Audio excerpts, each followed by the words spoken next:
Steve, it's really great to have you here in this exhibition at Yeshiva University Museum, modeling the synagogue from Dura to Turo.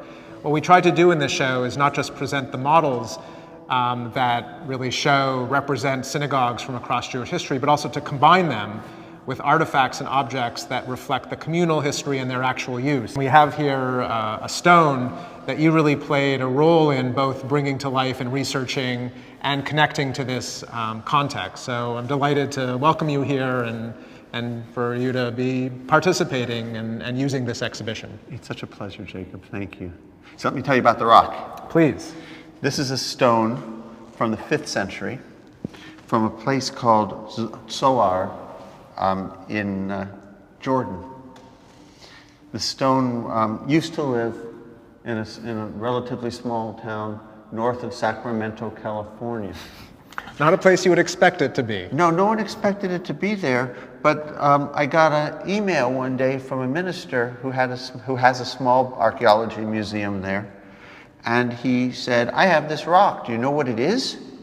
And I knew exactly what it was because there are a number of these artifacts.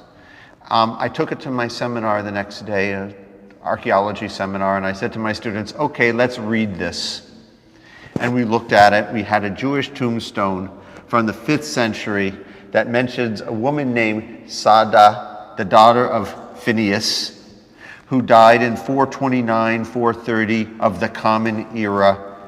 But it doesn't say 429, 430. It gives the years since the destruction of the Jerusalem temple. And down below, not surprising, is our menorah and a shofar, a ram's horn, and an incense shovel, showing the continuity of the kind of imagery as Jewish symbols that we see in the Arch of Titus for the centuries that followed as Jews thought about the temple and prayed for the temple to be rebuilt and made their lives wherever they happened to live.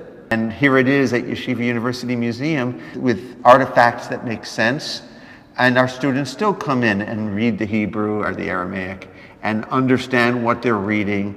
And year after year are now able to come closer to something from the 5th century that tells them something about themselves. That also has imagery and thoughts that makes sense when we look at our Arch of Titus project and how people respond to the menorah in antiquity.